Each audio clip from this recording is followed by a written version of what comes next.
지금 박 교수님 말씀하신 천하람 변호사, 천하람 당협위원장이 당대표 출마를 선언했죠. 물론 뭐 얼마만큼의 변수가 될지, 바람을 일으킬지, 과연 이 전 대표만큼의 파급력이 있을지 그건 뭐 차치하고, 자, 일단 타이밍에 대해서 지금 박 교수님 절묘했다라고 말씀하시고 있는데, 김대현 평론가 어떻게 보십니까? 지금 출사표 낸 거요?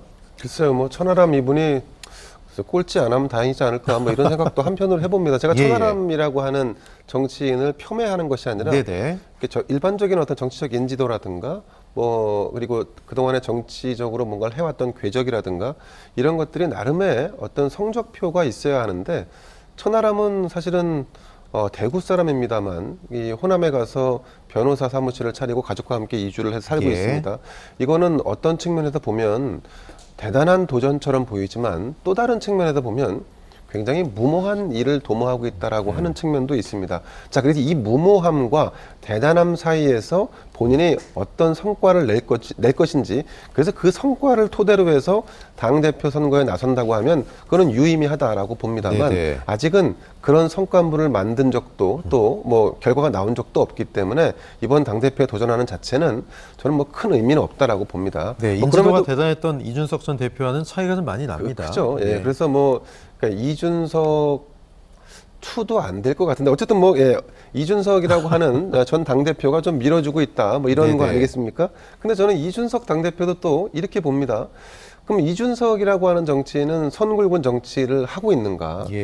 기존의 당대표를 할 때도 사실은 조금 가볍다라고 하는 평가가 없지 않았는데, 당대표에서 일단 당에서 어떤 특정 사건으로 인해서 징계를 받고 현재 당무가 정지되어 있는 상태 아니겠습니까? 그런데도 불구하고 당과 관련된 일에 대해서 사실 가볍게 이를 데 없는 이런 행보를 또 보이고 있습니다. 이런 무슨 하고제비, 간제비, 이건 뭐 일종의 말재주, 말장난이지 않습니까? 이에 더해서 김용태와 천하람 등, 아니면 허은하, 이런 자신과 가까운 이런 인물들을 이번 전당대회에 내세우겠다라고 하는 것은 이거는 선굴군 정치가 아니라 어떤 정치 기술자 같은 느낌을 지울 수가 없습니다. 이분들이 지금 나열한 친이준석, 그러니까 이핵관이라고 불리는 이분들이 과연 이번 전당대회에서 당선될 수 있을까? 아마 대체로 당원들은 물음표를 품을 거라고 봅니다. 오히려 지금 이번 전당대회는 사실은 권력을 장악한, 집권을 한 윤석열 대통령의 어떤 힘과, 그리고 그 힘을 베이스로 선거를 치르는 일단의 세력들, 이들이 사실은 워낙 강하게 지금 좀 세력을 형성하고 있는 상황이기 때문에 그것을 넘어서는 것은 매우 어려운 일이다. 그래서 어쨌든 정치적으로 볼 때 당내에 다양한 목소리가 존재하는 것 매우 의미가 있고, 또 이준석류의 정치인들이 또 필요한 부분들이 분명히 존재합니다. 이 그를 위해서는 시간과 때, 타이밍을 지키고 볼 줄 알아야 되는데 그걸 못한다는 점에서 이준석 혹은 이준석과 가까운 이번 전당대회에 출마하고자 하는 그분들에 대한 좀 안타까운 부분이 있습니다. 네, 지금 얘기 나온 천하람 위원장 대표에 도전하고 있고, 그리고 김용태 전 청년 최고위원, 같은 시기에 또 수석 대변인을 지낸 허은하 의원도 마찬가지죠. 최고위원 나온다고 하는데, 이준석 키즈라고 하기에는 이제 나이가 좀 있습니다. 이분들도 국민의힘 지도부에 과연 입성 가능성이 얼마나 될지, 그렇다면 상황이 어떻게 바뀔지 궁금한데, 박 교수님 어떻게 예상하세요? 일단 천하람 위원장이 이제 당대표 경선에 뛰어들었는데, 저는 천하람 위원장이 당대표 될 가능성은 매우 낮다고 봅니다. 근데 어디가 소위 말해서 성공의 가늠자냐?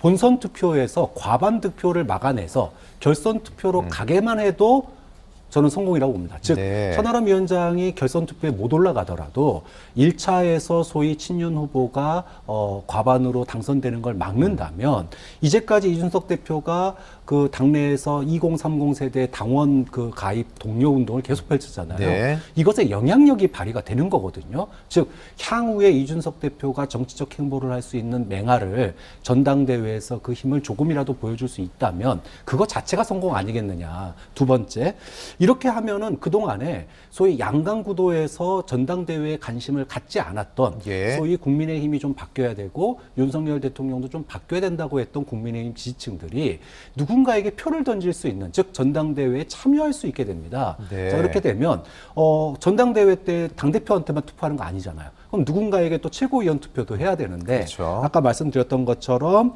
뭐 허은하 의원이나 또는 김용태 의원이나 이런 소장 개혁파들 이런 분들 중에 한 분이라도 들어가게 되면 이번에 경선룰 그 전대 룰 바꾸고 이런 것들이 비대위에서 다 일사천리로 이루어졌는데 이제 이런 소위 말하면 친윤들의 전행이 어렵게 되는 거거든요. 그러면 공천이나 어떤 정책에 있어서 소위 일사불란하게 네. 소위 친윤들의 어떤 이해관계가 반영되는 것을 막을 수 있는 그런 일정한 통로도 얻게 되기 때문에 이것이 이제 일단 1차 투표에서 과반을 막아내느냐 그리고 더 나아가서 최고위원회 한 자리를 집어넣을 수 있느냐 이거에 따라 이준석 대표의 승부수가 먹혔고 또 정치적 영향력이 입증될 수 있는 그런 기회이기 때문에 굉장히 큰 관전 포인트가 될 것 같습니다. 네. 저는 뭐 이준석 전 대표가 누구를 밀어서 최고위원을 만든다? 뭐 그런 가정 자체가 사실은 언론 보도에 나오고 있습니다만 예. 큰 의미는 없다라고 봅니다. 왜냐하면 이준석이라고 하는 정치인이 지금 현재 당에서 징계를 받고 있는 상황입니다. 저는 이 상황에서만큼은 그 이준석에 대한 그리움, 아쉬움 어떤 이런 것들이 생길 때까지 본인이 조금 그 자제하고 자맹하는 것. 그러니까 정치인으로서는 그런 부분도 필요한데 네. 그래서 결국은 중요한 타이밍에 금이 환영할 수 있도록 본인이 만전을 절차 탁마하는 이런 자세를 예. 가져야 되는데 너무 섣부르게 움직이는 이런 부분들이 사실 당에 어쩌면 굉장히 중요한 자산 중에 하나인데 그 자산이 또 쉽게 망가지고 있는 것이 아닌가 하는 안타까움이 있습니다. 네. 자, 출사표를 낸 이준석의 사람들 과연 뜻을 이룰 수 있을지 지켜보겠습니다.